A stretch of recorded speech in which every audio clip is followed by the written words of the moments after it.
بسم الله الرحمن الرحيم. السلام عليكم ورحمة الله تعالى وبركاته. وأنا وناكسن صاحب يلا هلكن وحولك وررك كسو دوادا ورك حولك وررك قضبضا داون دونتان وحكمدا شركة حبناها قولها ودا تشيك قرن أو قلي مالنتي سدحات قضبا مهمة وشركة لوغا هالليو doodii ugu adag ee door isku soo horfariisanayo iyo guud ahaan xogta ku gadaama shirkaas ayaa daawan doontaan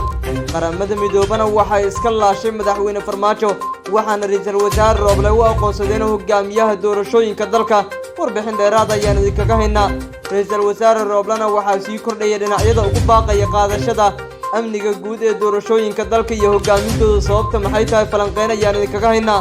saddex aruur walaalo ahna waxay ku dhaawacmeen waxyaabaha qaraxaha raadigooda ay ku gargaraaceen deegaan hoostaga gobolka Sool tafaasiil dheeraad ayaan idin soo gudbin doonaa booliiska dalka Kenya oo heegan buuxa la geliyay weeraro laga cabsi qabay inay ka dhacaan gudaha dalkaasi iyo diiwaangelinta doorashooyinka oo bilowday xog ayaan idin soo gudbin doonaa qodobadaasi kuwa kale ayaad ku daawan doontaan saaxiibayaal haddii aad nagu cusubtaa fadlan nagu soo biiro subscribe saar like share na la wadaag saaxiibada aragtada waa inoo muhiim kama taga nagu reeb waxaas naga xasuusina haddii aad joogto waqtiga salaada inaad soo gudato waajibka rabbi kadibna dib ugu soo laabato daawashada muuqaalkan qodobadii aad daawateen oo dhammaystiran u diyaar garooba aynu ku bilowno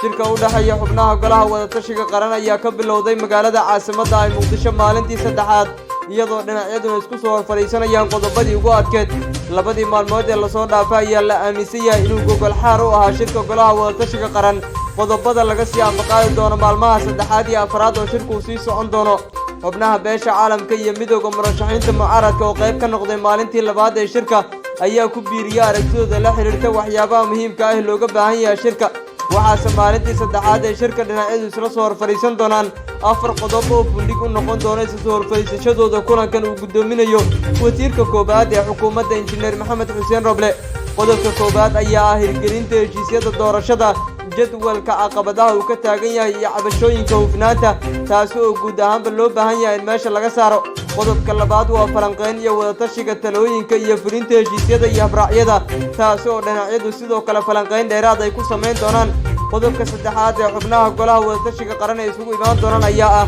go'aan qaadashada arrimo kala duwan ee shirka hor yaalla iyadoo la tixgelinayo talooyinkii iyo macluumaadkii maalintii koobaad ee shirka qodobka afraad ayaa ah soo bandhigidda qorshaha geedi socodka koobaad ee shirka dowladnimada xilliga kala guurka ah iyo sidii loo xaqiijin lahaa waqtiga rasmiga ah ee la soo afmeerayo doorashooyinka dalka iyadoo jadwal lagu soo saarayo dhinacyada xubnaha golaha wada tashiga qaran ayaa qaatay go'aano kala duwan sidoo kale waxay dhageysteen talooyin dheeraada iyada oo loo soo jeediyey waxaana haatan ay qaadan doonaan tusaalaha iyo talada ugu dambaysa si loo go'aamiyo guud ahaanba doorashooyinka dalka ra'iisul wasaaraha xukuumadda federaalka ee Soomaaliya injineer Maxamed Xuseen Roble ayaa xubnaha beesha caalamka iyo xubnaha wakiilada ka ah midowga murashaxiinta mucaaradka waxa uu ka hor akhriyay inay diyaar u yihiin dardargelinta iyo dhammaystirka doorashooyinka dalka isaga oo ballan qaaday inay soo saari doonaan doorasho jadwalaysan oo ka dhacda dalka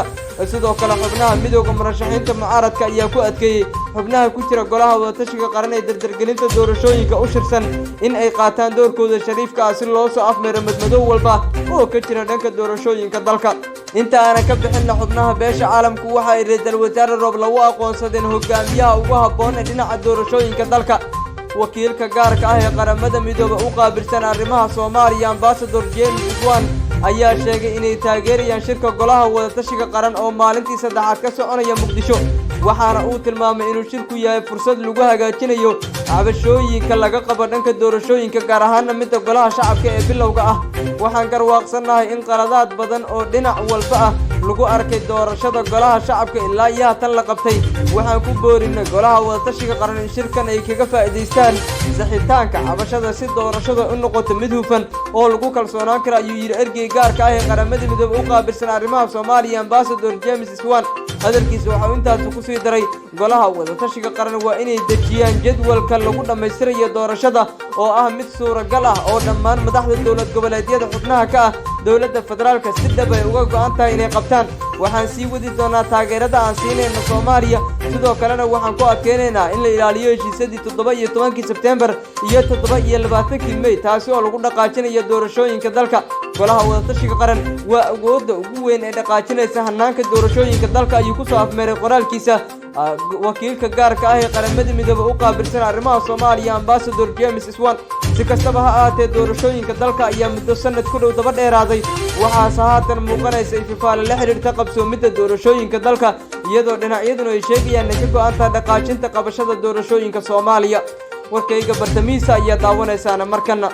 waxaa sii kordhaya dhinacyada kala duwan ee wasiirka koobaad ee xukuumadda ra'iisul wasaare Maxamed Xuseen Roble ugu baaqaya in uu qaato wakiilka ugu sarreeya ee dhanka amniga doorashooyinka dalka xubnaha midowga murashaxiinta mucaaradka iyo dhinacyo kala duwan ayaa sii kordhinaya taladooda la xiriirta in ra'iisul wasaare Maxamed Xuseen Roble uu qaato tallaabada ugu wanaagsan ee sugidda amniga doorashooyinka dalka dhinacyada ayaa u jeediyay ra'iisul wasaaraha inuu qaato kaalinta ugu firfircoon ee lagu xaqiijinayo amniga doorashooyinka qoraal kalsii horreysay ay soo saareen midowga murashaxiinta mucaaradka waxay ku sheegeen in ra'iisul wasaaruhu uu wakiil ka yahay amniga doorashooyinka loona baahan yahay in uu mas'uuliyaddaasi qaato waxay daaqadda ka saareen awood lahaanshiyaha farmaajo waxaana ay hoosta ka xariiqeen in uu ku ekaado musharaxnimadiisa isla marhaantana wax walba oo la xiriirta amniga doorashooyinka uu kaga dambeeyay ra'iisul wasaarihiisa dhinaca kale Xuseen Macalin oo madax ka ah macadka daraasaadka ee Hiira la yiraahdo ee dhanka amniga sida gaarka u falanqeeya ayaa sheegay in loo baahan yahay ra'iisul wasaaruhu inuu ilaaliyo dastuurka dalka waxa uu meesha ka saaray inuu jiro dastuur madaxweyne farmaajo siinaya inuu yahay taliyaha guud ee ciidamada qaranka waxaana taas uu ku sheegay inay tahay cashir laga soo miinguuriyay tan iyo dawladii Maxamed Siyaad Barre waxaase uu banaanka soo dhigay in ra'iisul wasaare Maxamed Xuseen Roble uu yahay cidda sida gaarka ay u fuushan tahay mas'uuliyadda amniga doorashooyinka dalka isaga oo sababtan kaga dhigay in loo baahan yahay xaqiijinta amniga doorashooyinka iyo in aan la musuqmaasuqin iyadoo aan sharciyada la baalmaraynin waa sidoo hadalka u dhigay si kastaba ha ahaatee amniga doorashooyinka dalka ayaa waxaa ka jirta walaac baahsan waxaase haatan jirta furfurasho iyo sidoo kale ififaale la xiriirta in dhinacyada golaha wadatashiga qaran ay qaadan doonaan kaalin firfircoon oo la xiriirta sugidda amniga doorashooyinka dalka iyo guud ahaanba dhaqaajinta doorashooyinka Soomaaliya bartamaha kasii tallaabayna gabagabadana usii dhaqaaqaynaayo markana gobolka Sool saddex carruur walaalo ah ayaa ku dhaawacmay waxyaabaha qarxa oo gargaraaceen oo kula qarxay deegaanka Dharkeygeenye la yiraahdo oo ka tirsan gobolka Sool saddexda carruurka walaalaha ayaa la sheegay in hooyadood ay u diratay in ay qada ku soo cunaan iyaga oo ilaalinaya xoolo ay u dirsatay hase ahaatee mar ay sii marayeen meel dhaxay garaaceen waxyaabaha qarxa kadibna halkaas ay kula qarxday carruurtan oo da'dooda lagu kala sheegay 7 jir 10 jir iyo 12 jir ayaa la tilmaamay in dhawaantood dhaawacyo fudud uu ka soo gaaray isla mar ahaantaana la jiifiyey isbitaalka magaalada Laascaanood ee gobolka Sool hooyada dhashay carruurtan ayaa sheegtay inay ahaayeen 2 wiil iyo 1 gabar isla mar ahaantaana haatan xaaladooda aad ay u soo hagaagayso waxyaabaha qarxa raadigooda ayaa inta badan lagu arkaa deegaanada Soomaalida iyo geyiga guud ee Soomaalida waxaana carruurtu waxyaabo kala duwan ka soo gaara waxyaabaha qasi qarxa oo ay ku ciyaaraan deegaanada hoostaga gobolka Sool ayaa waayihii ugu dambeeyay waxaa ka dhacay dagaal soo noqnoqday oo dhexmaray maleeshiya beeleed hubeysan iyo sidoo kale ciidamo ka soo kala jeeda maamulada Puntland iyo Somaliland taasi oo kordhisay cabsida iyo walaac laga qabay in waxyaabaha qarxa ay kula qarxaan dadka ku dhaqan deegaanadaasi gunta iyo gabagabada ayaan joognaay markan haddii aynu eegnana booliska dalka Kenya ayaa la geliyay heegan buuxa iyadoo laga cabsi qabo weerar la beegsado doorashooyinka dalkaasi booliska dalka Kenya ayaa la geliyay heegan buuxa si ay u xaqiijiyaan amniga guud ee doorashooyinka dalkaasi oo bisha Agoosto ee dalka soo socota ka bilaabanaysa guud ahaanba dalkaasi war qoraal oo la wadaagay dhammaanba fariisimaha kala duwan ee booliska dalka Kenya ayaa loogu sheegay in looga baahan yahay sugidda iyo xaqiijinta amniga doorashooyinka dalka iyada oo si gaar ah ciidamadu ay kaga feejignaanayaan goobaha laga qaadanayo kaararka codbixinta ee doorashooyinka dalka Kenya sidoo kale madaxweynaha dalkaas Uhuru Kenyatta ayaa bartiisa Twitter-ka ku soo qoray in loo baahan yahay in ciidamadu ay sameeyaan feejignaan area inta lagu guda jiro doorashada sidoo kale ciidamo dheeraad ah ayaa la geeyay xuduudka uu dalku la wadaaga dalalka dariska gaar ahaan Soomaaliya oo cabsida ugu badan laga qabo inay kaga yimaadaan weerarka ay fuliyaan al-shabaab